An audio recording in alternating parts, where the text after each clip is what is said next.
All right. So again, thank you for participating and joining us tonight for the ASQ Phoenix Sections monthly program. A new program feature that we're offering this year is a branded travel mug. You see a picture of it here. Very nice 20-ounce mug, insulated mug. What we do is we collect all the names. So when you registered for the event, and then for those people who actually attended, Zoom gives us two reports, a registration report and attendance report. What we do is we scroll through the attendance report and make sure that we call out people who are not currently a section. Our apologies, but kind of an added incentive, a little small as it may be. But if you like what we're doing, you like attending these meetings, we would certainly love to have you as a fully paid member of the section. So our section members are in the running to receive one of these mugs. We do one drawing a month. So we had three drawings, 3 winners so far. So those of you on the call tonight, I will let you know in the next day or two if you've been selected as this month's winner. So just a little something that we're doing for our members since we are meeting virtually. And now, has Austin joined us yet? Austin, there we are. Can you hear me okay? Yes, I can. Fantastic. I'm going to make you, whoops, keep moving on my screen. There you go. I'm going to make you a co-host. I'm going to stop sharing as soon as I get through these next 2 slides with introductions. And then you'll see the options pop up on your screen where you can share your presentation. So thank you for joining us, Austin. Wonderful to have you.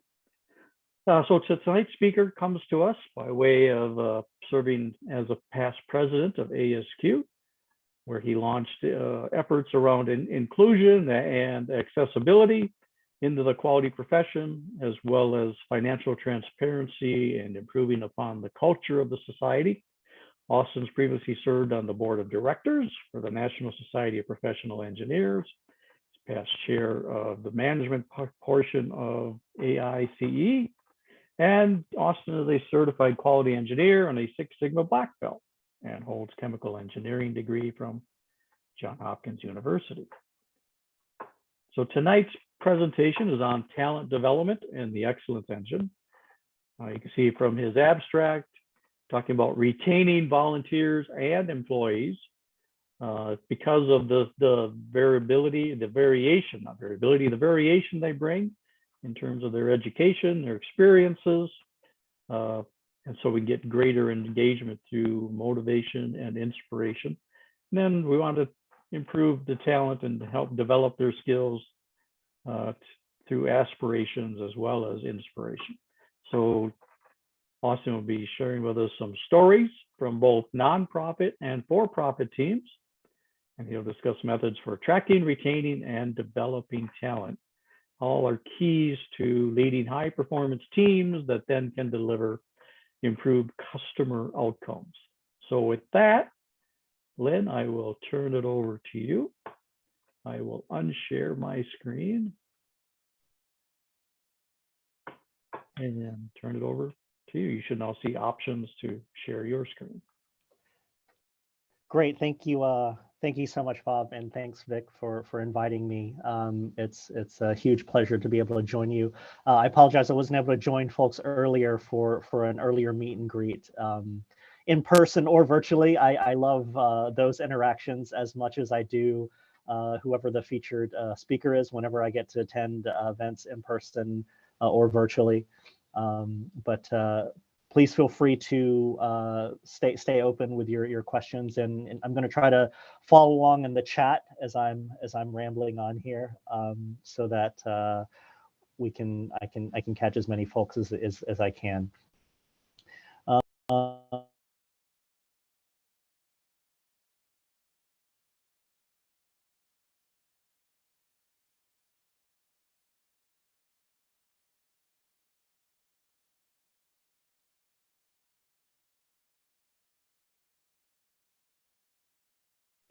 Austin, are you still there? We're having problems. Yeah, it went dead for me. Uh-huh. Well, hopefully he can reconnect. His Laura's just muted. So Hello? yeah, I'm here. So I got it. No, I just got a note that do you have my presentation, Bob, on your end? Excuse me. Yes, I do. Okay, great. Let me just take a second to pull it up here. Yeah, Zoom says they shut off my audio when I'm presenting. Uh-oh. which would make it difficult to present. Yeah, it'd definitely be a challenge. Unless you can sign. That's right. Which I cannot. Talk about signing. My wife and I went to a wedding here just this past weekend, and the groom is a child of deaf adults, so a member of CODA, and he was signing because obviously his parents were in the audience, so he was signing the ceremony. It was very, very good. All right, I'm going to find your presentation here. 2022 talent development. There we go.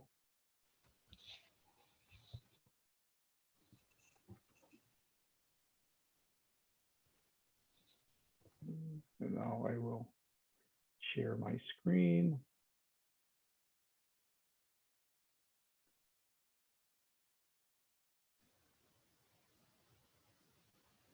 All right, does everybody see my screen? Perfect. Yes, I can see it. Thank you. Great. All right.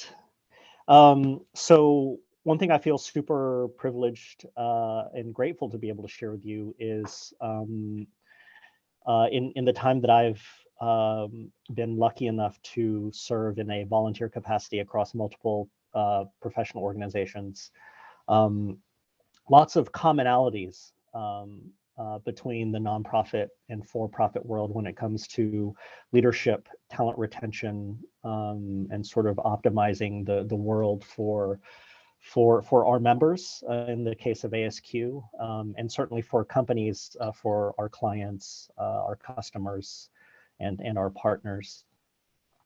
So that's that.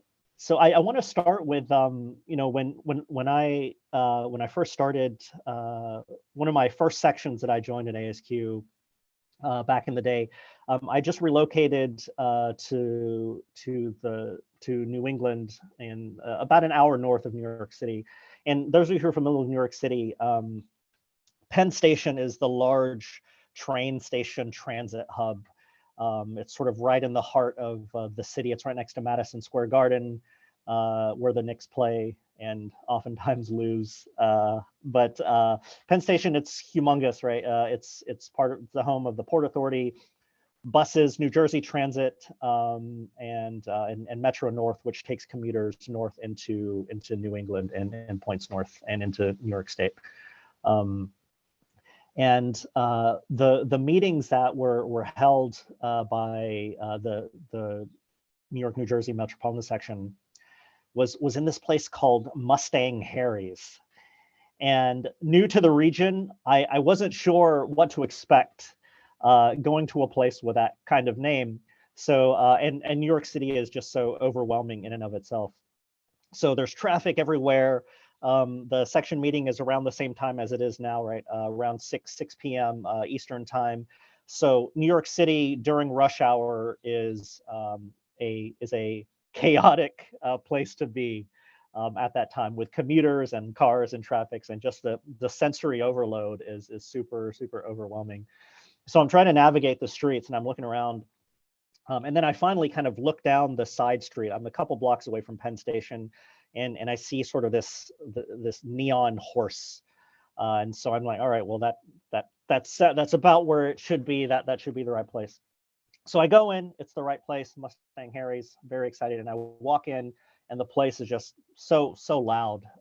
And so I've never met anyone from the leadership team of the section. So I'm looking around, and I'm like, all right, so where are the quality people here, right? So I'm trying to sort of guess, because the hostess is pretty busy, so no one's been able to come talk to me yet. So I'm kind of looking around, and the first place I check is the bar, right? And I'm kind of checking to see if anyone, maybe someone's wearing some ASQ paraphernalia, everyone's sort of mingling around. No, they look like they work at Goldman Sachs. I'm not sure what they're doing. Those people, oh, they're having probably too much fun. So probably not quality professionals there.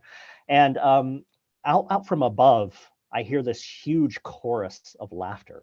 And in this room, if you can kind of imagine, it's sort of this really crammed bar. So it's kind of a very narrow spot in the middle, wooden floor, wooden paneling, kind of old saloony type of an environment. And then there's a bar on the left side, and then sort of single tables. And then you start to get into more four tops and booths. And then above all of this, above these like chandeliers and bronze fixtures, there's a little private mezzanine area. And from up there, there's just people just sort of laughing. And it sounds like a party is going on up there. So I'm like, well, that's definitely not ASQ. So I'm not even going to think about that area. So I spent another like 10 minutes like wandering the floor. I don't see anyone holding a PowerPoint presentation. So now I'm not even sure if I'm in the right place. So finally, one of the hosts finally is able, and they're like, are you okay? You're just sort of wandering around. Can we help you with something? And I'm like, yeah, I'm looking for, it's ASQ, American Society for Quality. And they're like, oh yeah. They're up in the mezzanine. They have the whole mezzanine.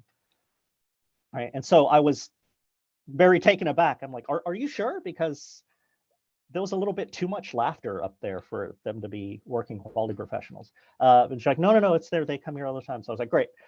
So I walk up the stairs, and sure enough, it looks like every meeting, it's what this meeting would look like if we were meeting in person. A couple of laptops open, maybe some printouts of the presentation. Various quality paraphernalia, some quality books, door prizes like pens and swag with ASQ on them, and everyone is just talking, and they're talking about the profession, and they had just wrapped the leadership meeting, and they're about to get into the evening program, and that was just such an amazing, overwhelming connection for me, because one, it completely did not meet my expectations in a positive way. And the section chair at the time, Dak Murphy, he came over. He's like, "Hey, so how are you? What are you doing?" I was like, "Yeah, I just got my ASQ Six Sigma black belt. Just moved to the area from Atlanta, so sort of new to the Northeast." And he was like, "Oh, that's great. Well, hey, you have a Six Sigma cert. Well, New Jersey Transit, we're trying to do Six Sigma work for our maintenance programs of the commuter trains.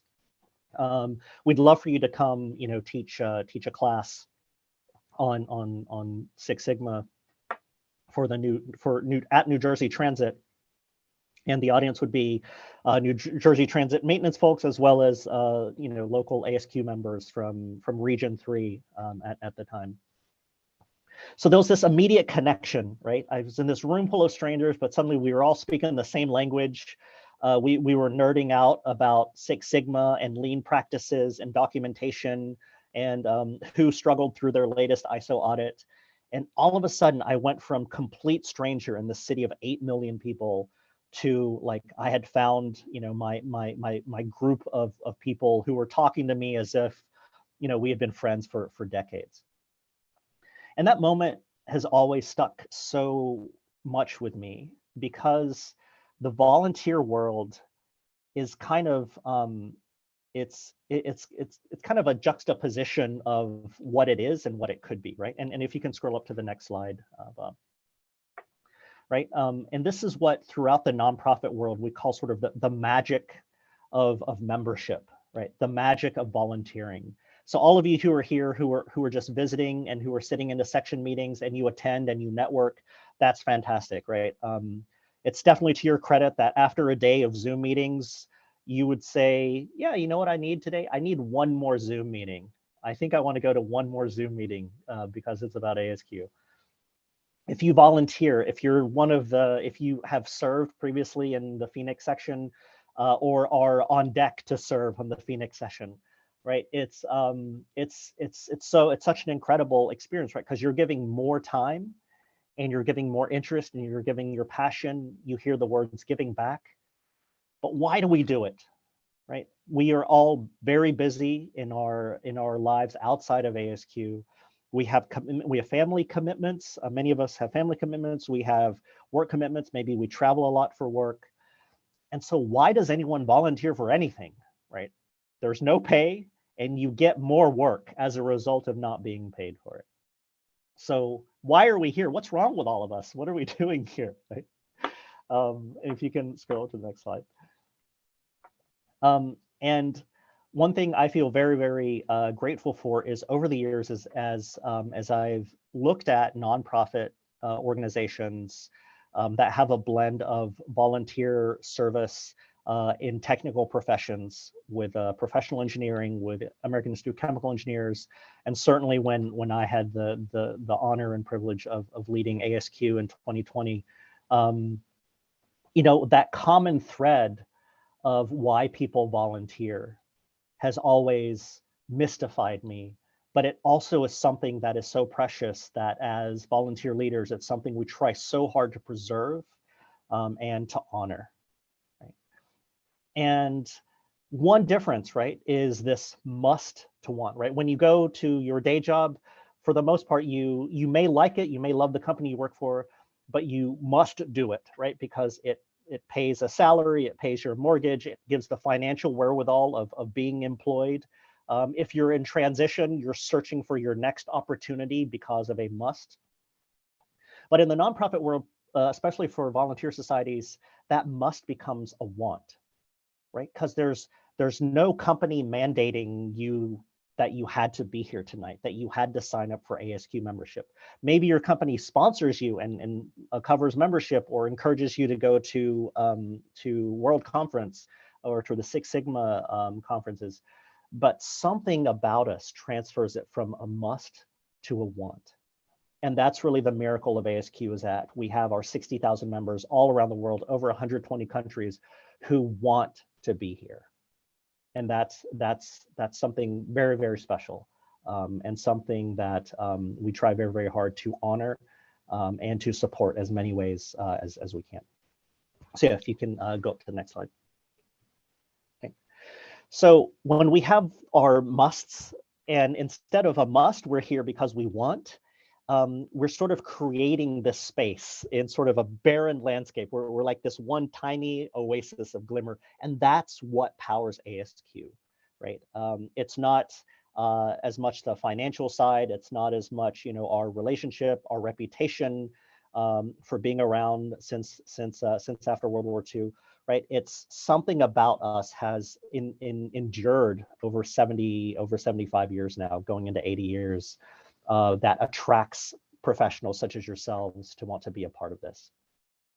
So why is that? What makes us want to do that? So if you can scroll to the next slide, please. Okay. So when we think about things that are important to members, such as everyone here on this call, and if you're one of the people that Bob said you're not yet a member, then we're hoping very much so that you'll join us as one.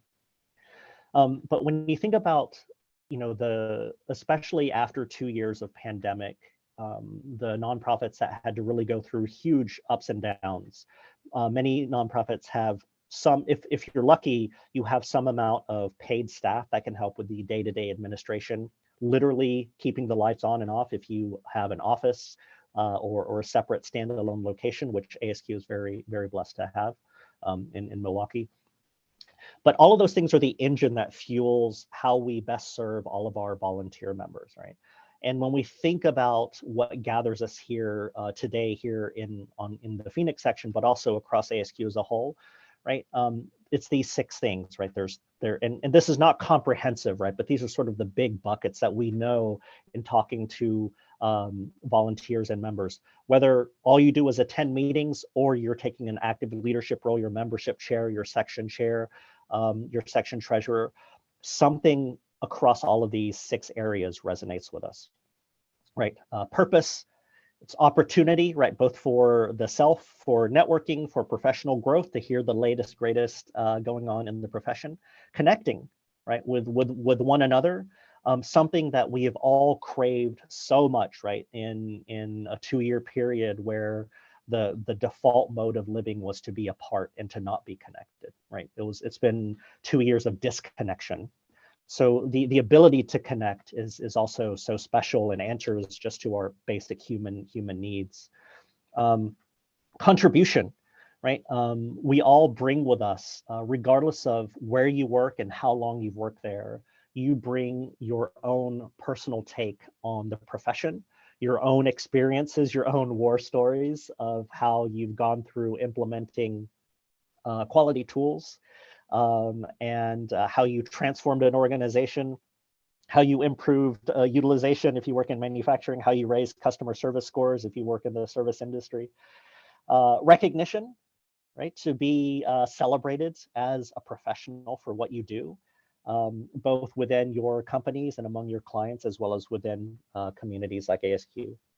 And inclusion. And what I mean by inclusion is the ability to, and I'll define all of these in a moment here, but the sense of, you walk into that room, you walk into a meeting like here, you walk into a conference, you walk into an ASQ presentation, and you feel like you belong there, right? You're there and the people around you are supportive of you, and you're opening doors to show, here's all the possibilities you have for a long career in the quality profession.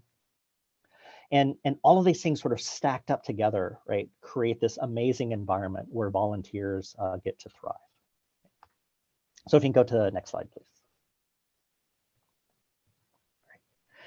So the excellence engine. So how does that have to do, how do those things in the nonprofit world tie into what we experience in the for-profit world? So if you can go next slide, please. Right. Typically, this is what companies expect of us, right? So the company has some sort of inputs, right? This could be digital assets. It could be real assets if you work in manufacturing, if you work in healthcare, if you work in education or construction or consulting. There's something where there's a need. And because of you apply your expertise and your abilities to that. And that allows the company to thrive, the firm to thrive and grow and succeed, right? Next slide, please. Right. And right there in the middle is where employees come in, right? So the company has a set of needs, but for the company to grow, it requires all of us who work for our various companies to do work, right? For execution, for strategy, for financial and business acumen, for making the right level of business decisions, for being customer centric. Those things that are done, distributed across all of us as individual employees of a company or members of a company.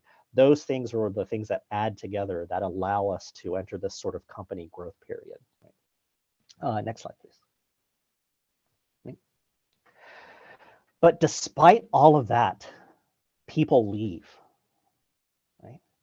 And when you have an employee just as an input and output in a flow diagram, then employees become replaceable, right? It's like, oh, you're going to resign? No problem. I have 10 people behind you that can step right in and do your work. Right? I was reading this blog recently about an employee who said, hey, I worked long hours, I worked weekends, I sacrificed time away from my family, and I was just let go from my company. And they were very vehement. They're like, don't put in the extra time, don't put in the extra work, because as soon as you leave, the company will find a way to replace you. But the time you spend away from your family can't replace you, right? Your family can't hire another you and take your place, right? You're unique to your family, to your friends, to your circle, your social circle, whether you have a family or not, your community. You're irreplaceable to many people in your life, but not always your company, right? And when you get into that type of a funk, then it puts the employee as a piece of the transaction, right? And if there's no reason to stay, oftentimes it's not a reason to leave, it's that there's no reason to stay, right?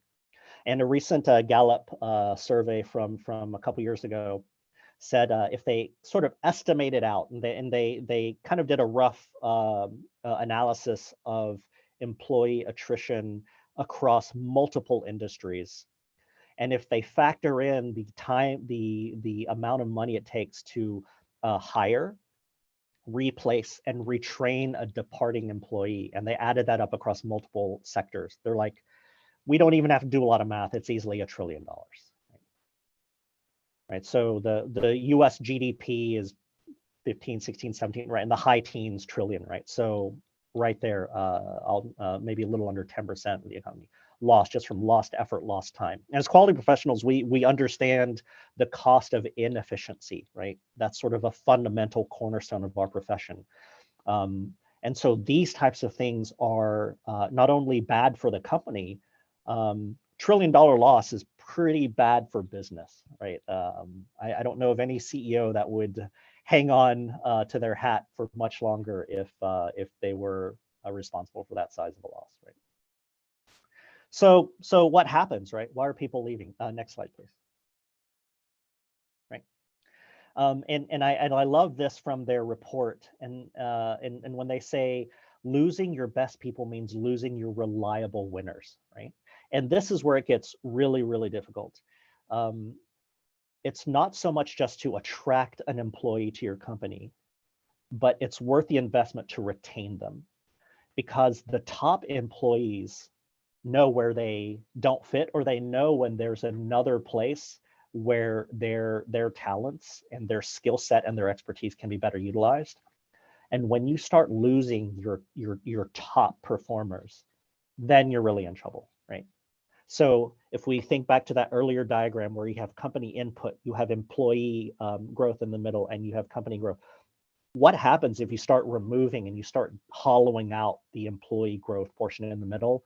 You don't really grow as fast or as well, or possibly at all as a company, right? But it's so difficult for so many companies who are only driven on the output to realize when this is happening. Right. And this isn't something that happens instantly. It's sort of a slow burn when sort of your best and the brightest start to leave. Again, not because they just want to leave, but because there's no reason for them to stay. Next slide, please. So we talked about volunteer growth, but hey, those same 6 things are spot on for employee growth, right? The same thing goes for an organization like ASQ. Like, we are grateful for each one of our 60,000 members, only because we know that they don't have to be a member. There's nothing stopping them from leaving or from not renewing their membership, right? So it has to be much more than a transaction. And the cost of losing is always going to be so much greater if you don't invest in the cost of retaining.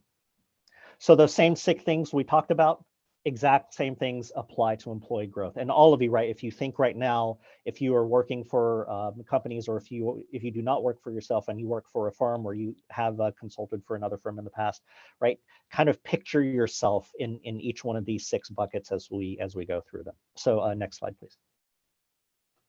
Right. Purpose. Do you believe in what your company is doing? Right.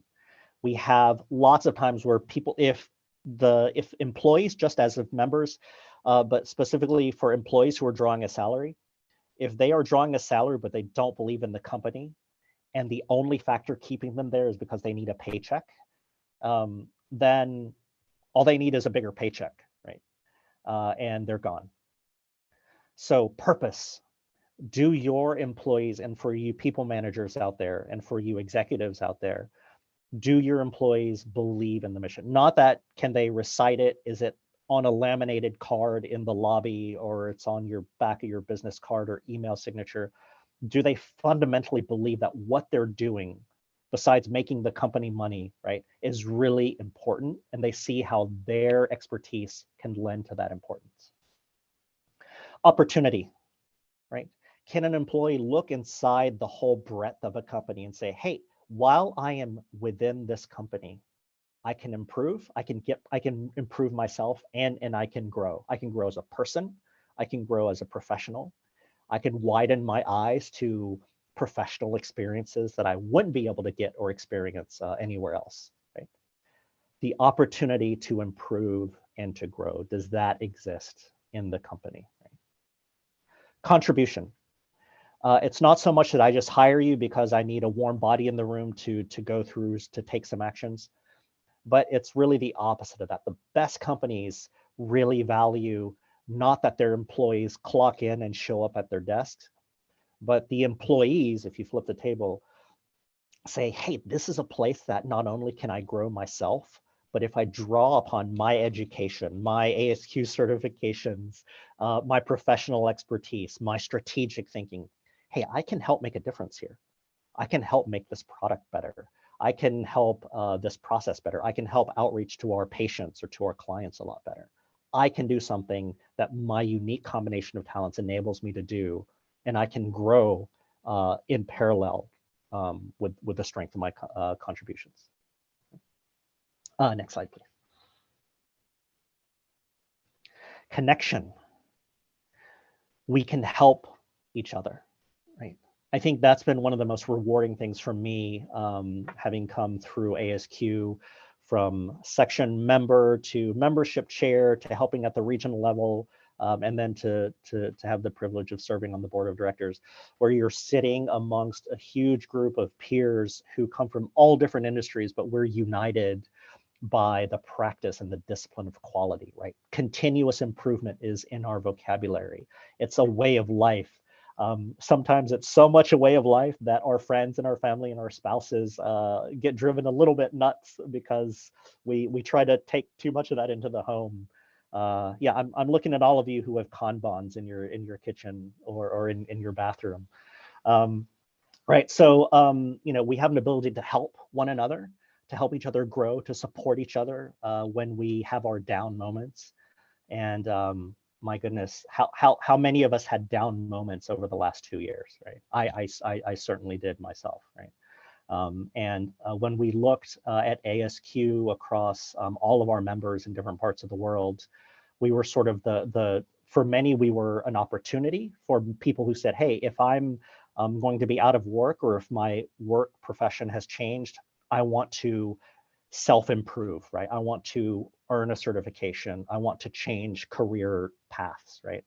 To longstanding members who said, you know, I just want to be able to, you know, see what else is out there. Maybe I have parallel skills that I can move over to a company who is hiring, that I can make a difference in, right? So that connection is such a huge part of the ASQ community, right? And largely of all quality professionals.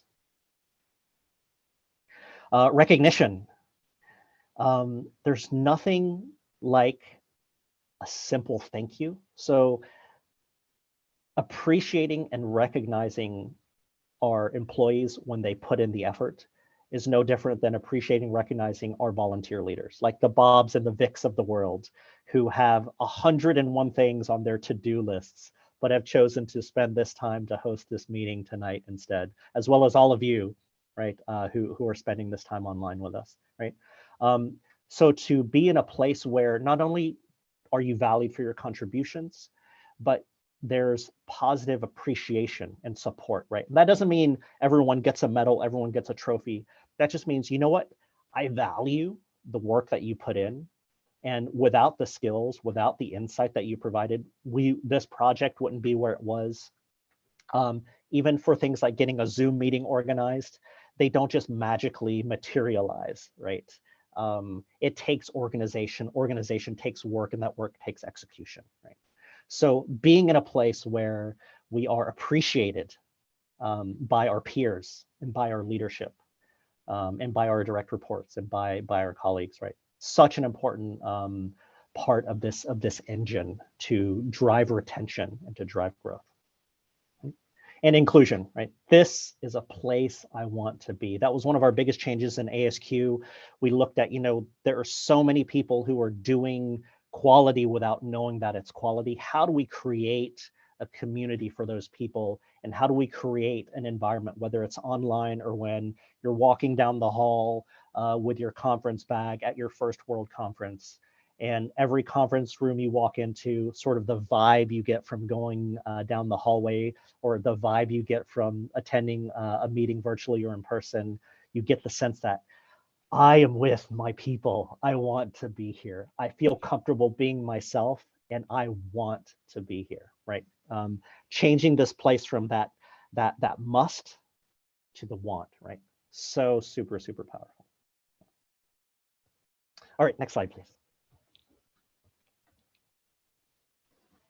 All right. So if we zoom in, right? So how do we how can we look at those six values, those six principles in terms of how companies are run, right? And again, the parallels are so striking between a volunteer organization and a for-profit organization. Attract, retain, and challenge, right? Those are the things that are highest performers. They crave the desire to make an impact in all three of these areas. So next slide, please. All right. Attract and challenge, purpose, opportunity, contribution. We just talked about those things. Let's go a little bit more detailed here. Next slide. So this is how most companies, right? Most traditional companies get stuff done, right? There's some high overarching company goals, right? Maybe it's a share price, maybe it's cost reductions. I used to work in a chemical plant, and it was sometimes we would work 6-7 days a week, 3 shifts. And there was more than one time when I was on 3rd shift working with the technicians filling barrels full of perfume that we'd kind of look at each other and be like, it's 3:45 a.m. What are we doing here? Like what's going on, right? And so you put through all this effort, and our goal really was all of this work, all this effort. We did a ton of should cost analysis. We did lots of lean to add efficiency to the processes. And the end result was to shave 2 cents, two pennies per kg of perfume, right? Because at scale, that meant a lot for our customers. But if that's the highest company goal and all of your effort goes to that, it's a hard sell to someone who's not worked in that area, or if you're trying to attract people into that environment, right? But traditionally, this is what it looks like, right?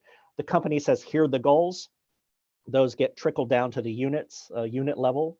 Those go down to the division level, department level, and then individual goals, right? So your manager sits down with you. Maybe it's performance review time. Maybe it's time to set your quarterly goals. They're saying, all right, based off of what we want up here, this is how your tiny little thing is going to do that, right? So don't do anything that does not support your goal, because your goal supports the department goal, division goal, right? So on paper, that looks great, right? And it makes logical sense, right? I have a goal, and I'm just going to send my goals down at all of my employees at the bottom, right? But that's if the world is perfect and the world is ideal, and we don't have supply chain issues, and you don't have finicky customers, and a copper mine in Peru doesn't go on strike. So now your unit costs are quadruple because your procurement guy didn't do the right spot buy, right, on raw materials, right? So that can start to feel like this next slide. Yeah, it's like you try to do one thing, and just when you think you have everything figured out, the whole world changes and you get bonked on the head, right? Or you're chased, in this case, by a giant gorilla, right? You're always you think you're approaching the goal, but the goal keeps changing or the goal keeps moving, right? And for Donkey Kong fans, if you ever get to the top of this stage, you feel you're so close, you're about to rescue the princess, and then Donkey Kong sort of scoops her up and then climbs up to the next level, right? And then you have to start all over again. And work, right? We've all had days where we feel like, but I just made it to the top and I thought that was it, and now you just changed the entire game and I have to start all over. Right? So what are some alternatives? What could we as leaders do differently, right? Next slide, please. Right? What if you had company goals, just like we did in the other diagram, and you took out all of the bureaucracy and the politics in the middle and just said, hey, everyone, I recognize you as having unique talents. You come from very diverse backgrounds. You all have different resumes, right? So very different work experience, different education. You've run different departments of the company differently. What if you just took what you had, and I'm telling you where our endpoint is, and you figure out what the best combinations of your tools can be put together to help us achieve that goal. And in that situation, right, it's very, very different. I lose the playing operator, right, by goals getting changed or filtered or maybe adapted to my personal gain. So I get that promotion just so you can do my bidding if I'm the evil manager, or I'm the sort of benevolent leader who's trying to do the right thing, but the rug gets pulled out from under me because my product gets canceled. Right? But if you treat employees just like we do with our volunteers, right? Everyone comes from different companies, different backgrounds, and we try to accomplish the same thing at the same time. Then you have a much more dynamic, not rigid, not beholden to the structure, right? Where the attainment of the goal is the object of desire, right? Not the bureaucracy that separates us from the goal that we're trying to support, right? And a lot of times as quality professionals, we can be guilty of that, right? A lot of the times we become so enamored with the 3-ring binder of ISO documentation that becomes the goal versus the process or the shop floor worker or the client or the patient that it's actually trying to serve, right? So just as we understand the hierarchy and the bureaucratic structure, we're also stewards of it, right? Many times it's important to have standards, especially if you work in a regulated industry.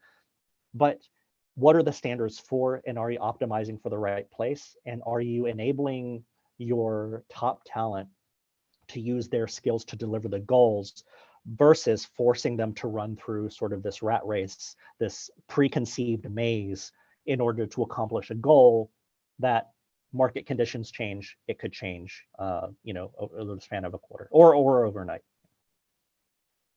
Next slide, please. If you go that way, then your team might look a little different, right? You have a lot more skills. Everyone has their own gifts, their own talents, their own ways of the world, their own skeletons in their closet, their own ups and downs, but they have their ways of accomplishing great things. And that is one huge benefit when we really optimize for serving our talent to enable the goal versus have a goal and then just sort of putting people through this grinder, hoping that I have some business gain. Next slide, please. All right. Retain. All right, so we'll go to the next slide here.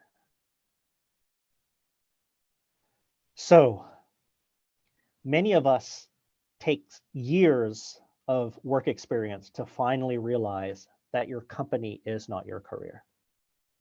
Even if you're a lifer, even if you're from my alma mater, Procter & Gamble, where working for 35 years at a company is a point of pride and very much is a support structure for your career, but it's still very different than saying your company is your career. And too oftentimes we're defined by the company versus defining our careers and matching that on how we can best utilize our desired careers within the company that we happen to be in. Okay, next slide, please.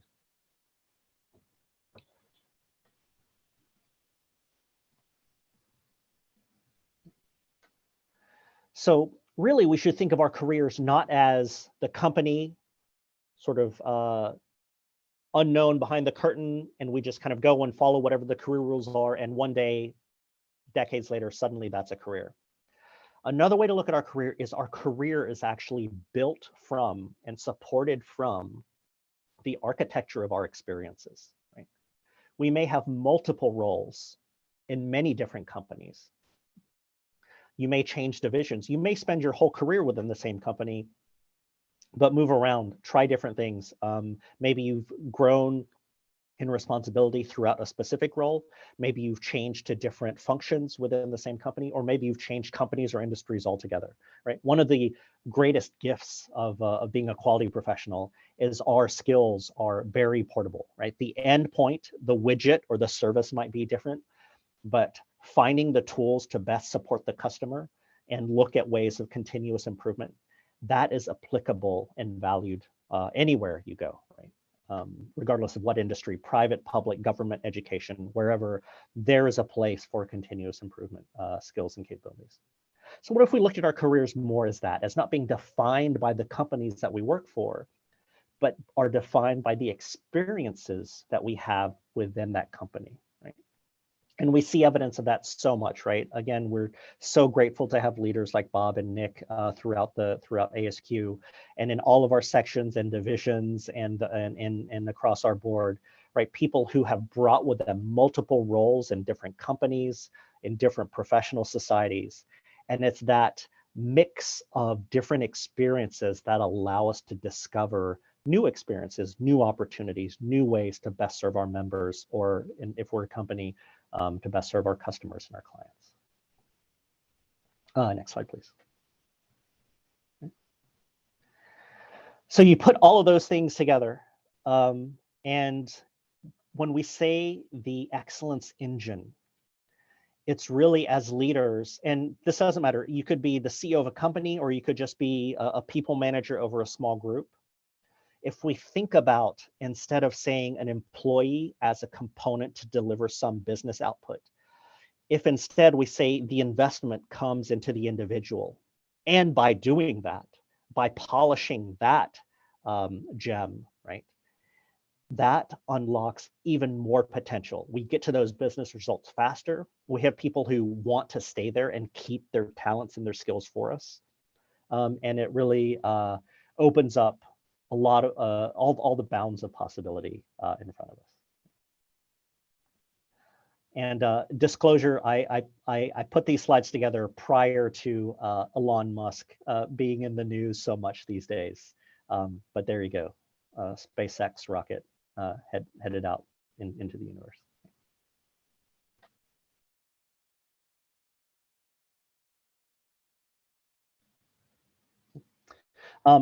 Just have one last slide real quick. So I'll close with this, right? And I linked the article here in the slides for you to jump into.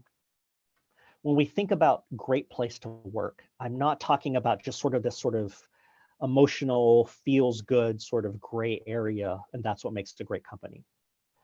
All of this really points to, this is a place I want to be. This is a place where I want to invest my talents. I have a place to grow. I have a place to connect with amazing peers. And if I do that, I'm more fulfilled as an individual, right? More likely to experience pride in the company, receive a fair share of profits, whether that's through promotion or through stock sharing or through some other equity model. The work is meaningful and fulfilled, right? Where you go home and you're like, oh, that was a really tough, long day, but wow, we did so much today, and I'm so proud of my team for today. 1.6 times more likely to say that the executives embody the best characteristics of a company. And that's actually very telling, especially out where I am these days in Silicon Valley. There's still very much a landscape where in many companies, the founders are still very active in the companies that they founded. And you very much see that. You see the cultures of the founder very much propagate down to the cultures of the employees, right? So as leaders, that's a key component, right? You're a role model, even though you never signed up on the list to become a role model. Because of your leadership, because of your behaviors, people are watching you, right, in your companies. And that's a key part for us as individuals, as leaders, but also to really drive and invest in that employee growth so that the company grows as a function of that, not in spite of that. Well, great. Thank you so much for letting me ramble for so long. I definitely want to leave some time. I know we're getting close to time here, so I'll actually just turn it back over to Bob and Vic. Thanks everyone for having me and for spending your evening with me. Well, thank you very much, Austin. It was great to have you present.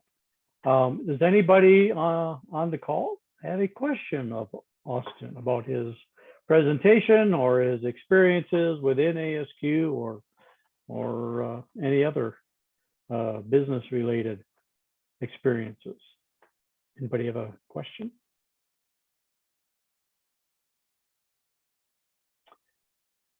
Well, I thank you very much, Austin, for your excellent presentation. Most people know that I used to work for 3M Company, just a top-notch organization, and to your last slide, most of our executives were part of the culture. They understood what 3M was all about. 3M is consistently ranked in the top echelon as far as employee involvement and diversity and inclusion. The only two periods when we actually wavered a little bit was when we brought in CEOs from other companies. They didn't understand the culture. They really didn't take the time to understand our culture. They thought they could just come in and push their culture on us. And quite frankly, the organization retaliated. They really insisted that the CEO adopt and adapt to our culture rather than vice versa. But except for those two small periods of time, 3M has been an excellent company to work for. I can't speak more highly enough of 3M because of the very things you mentioned: exclusion or inclusion, diversity. It's a fun place to work. People love the interaction all the way from the CEO on down the hall. My tag name is Quality Bob. I've trademarked it. I've got that name from the CEO of 3M. He would see me walking down the hall. At the time, I was in corporate quality, and he didn't really know me from the other 100,000 employees of 3M, but he knew I was in quality, and he would always call me Quality Bob.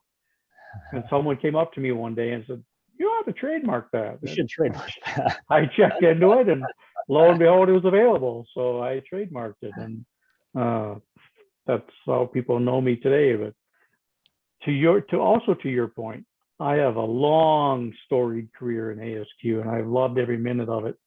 I started my ASQ involvement back in 1987, and just as a fresh face, newly, 5 years into the job, my manager, who was the secretary of the statistics division, encouraged me to join ASQ and also to become a member leader of the statistics division. So I started my involvement with ASQ as the membership chair, and I increased my involvement. Ultimately, I was the chair of the division twice. I went on to be the chair of the Minnesota section twice, and I'm now in my third year as the Phoenix section. I'll be more than happy to turn it over to Hillary, who is on the call tonight as well. I can use a great break, but I found ASQ has a special way of keeping us here. Once they've flipped the switch in us. Then, but I've enjoyed every minute of my of time with ASQ, and we are fortunate. In a section of 600 members, we've got a board of 15 to 18 volunteers, and we have had zero difficulty filling any of those positions. I believe our members understand that, the value of participation, the value of collaboration, and I hope that all the people on our leadership team recognize that I do my best to try and include them in every decision. I make time on every board meeting for every volunteer to speak about what they're doing and how they're contributing to the society. And yeah, it's a fun place to volunteer. I'm busier than ever as a retired employee of 3M, but I'm loving every minute of it. That's such a great story. Probably to the dismay of a lot of our other committee members, because I am volunteered. I have my hands into everything, and so I'm constantly pinging them with ideas. Well, that's a great part of it, right? And exactly. Without, like, for example, even the people on this call, right? Without the leaders, like I was so thrilled to see that long list of names you had earlier at the start of when you were closing out the section update. Without the leaders who are investing the time to create this into a space where people find valuable, and without all of you who are members who just wanted to pop in today, there is no ASQ, right? There is no ASQ without you. And so again, thank you for wanting to be a part of this, and thank you for great role models like Bob who are showing over time that and I guess you and I, Bob, probably show too much that the longer you work, the harder it is to leave. So maybe it's a disincentive. But well, and I have to give a shout out to our past chair, Dave Gibson. He's been a member of ASQ longer than I have based on his member numbers. So we have new talent, plus we also have experienced people on the board, and it just makes for a great time together. And yeah, the thought of that reminds me to mention to all of our members that one of our strategic tactics for growth this year is to hold several unmeetings. What we mean by unmeetings is we have no agenda. A few of us from the leadership team will be at a given location at a given time. We'll provide the refreshments, the food, and just come stop by and see us, talk about whatever you want. We just want to, again, build this collaboration coming out of this 2-year period of COVID and isolation. One of our unmeetings is actually in the works right now up in Flagstaff, Sedona area in north central Arizona, because we have a large contingent of members up there. Obviously, it's too far for them to come to our program meetings, and this is why we do offer virtual meetings. But there's a large contingent up there that we're looking to connect with on an individual basis. So again, great presentation. Love everything you had to say about it and about the topic. Anybody else have any comments? I'm checking the chat. A lot of people are saying great job. Thank you. Thanks everyone. Great presentation. Anybody have any comments, questions, examples they'd like to share?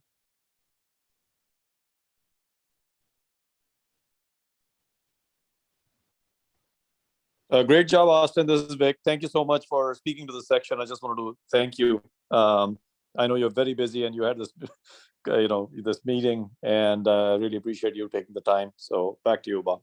Yeah, my pleasure. Thank you, Vic. Again, we have 700 members, 600 to 700 members, depending on how and when you measure them. But on this program call, we have people from 11 or 12 different states participate, 6 to 8 different countries. So I love to have that breadth and depth of participation. And so again, I want to thank you for your time, Austin. Appreciate it greatly, and continue the good work. Yep, my pleasure. Thank you. Thank you very much. All right. Well, continuing on with my final comments then. Again, thank you, Lynn, Austin Lynn, for those presentation comments. Wrapping up, questions, hearing none. Just a final couple comments. You will each be receiving a meeting evaluation survey from our Voice of Customer chair. And in that email will also be attached your RU certificate for tonight's meeting. And you can see the program schedule that Vic Nanda has put together, at least through the third quarter.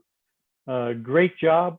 I think Nick is close to consolidating and locking up through the end of the year, but we have a good breadth, good depth, good variety of topics: change management, organizational diseases, talking about results and challenges to the quality profession, an oldie but goodie root cause analysis, and other topics to come. So very, very happy with the variety and the breadth that Vic has lined up. Vic, as one of the newest fellows of ASQ, is quite well connected, and I thank you for that exposure and his wealth and depth of experience in helping the Phoenix section put together a terrific program schedule. One of our partners is SWAY, the Southwest Alliance for Excellence. They're the Baldridge contingent. So every Thursday, they put together a free webinar, and it's in the morning, 9 to 10 a.m. our time. In this month's topic, coming up on the 21st, deals with enabling your strategy by putting processes at the center of management. So from Austin, we heard all about the people side. And if you're interested in the topic of processes and how do processes help achieve and deliver your strategic plan, they're going to compare and contrast the Baldrige criteria to business process management. And as it says here, are these approaches in conflict? Are they redundant? Does the criteria guide you on the hows? Or no, no, and no. The Baldrige criteria are the critical what's, not the hows. It's the what. So if you're interested, there's a registration link. It's free because we are a partner of Sway. And I'd like to announce, and Vic, if you're still on the call, perhaps you give us a quick update. We are entering into a brand new alliance/partnership with the Arizona Technology Council. They are considered the #1 networking association in all of Arizona. You can see here they offer virtual events as well as in person. I have personally participated in their After 5 networking.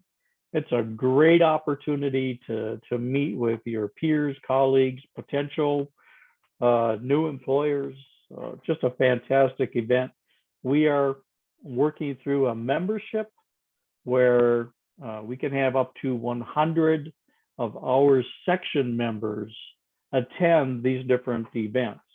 So we'll have to put together some type of a registration system, but we can have up to 100 members attend any one of these events for free because of the partnership we're establishing. I don't know, Vic, where are we at in that process? You got the check signed or? No, we don't have the check signed yet, but I have made the initial contact, and they have asked us for some information, which I'm in the process of consolidating and providing them. And I'm hoping that pretty soon we should be able to get this done. So within the next couple of weeks. But I'm very happy about this. There's a terrific value proposition with being a member with the AZ Tech Council, with pretty much all the companies in the Valley part of it. So I think this is going to be a great win-win partnership for both the organizations. Yeah, excellent.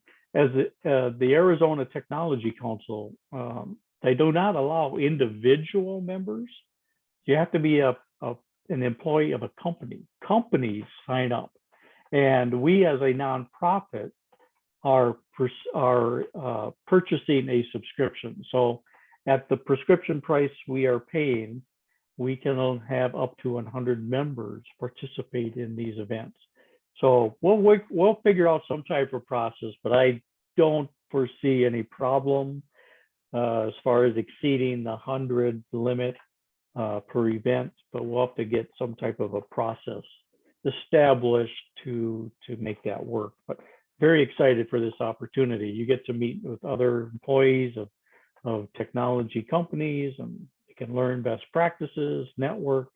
So just a fantastic opportunity. If you will recall, if you participated last month, our guest speaker was Steve Zylstra, who's the CEO and chairman of the Arizona Technology Council.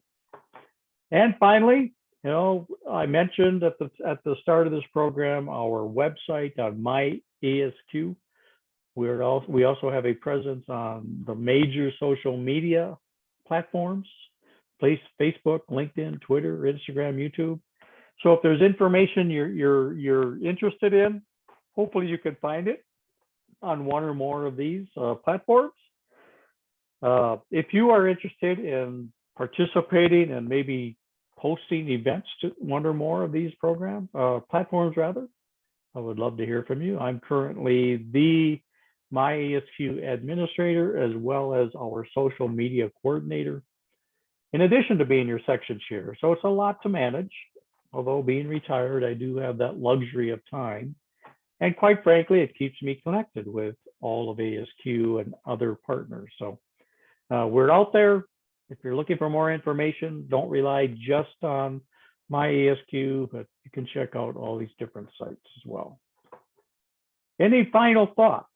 I'll go back to the chat session, see if there are any other comments on chat.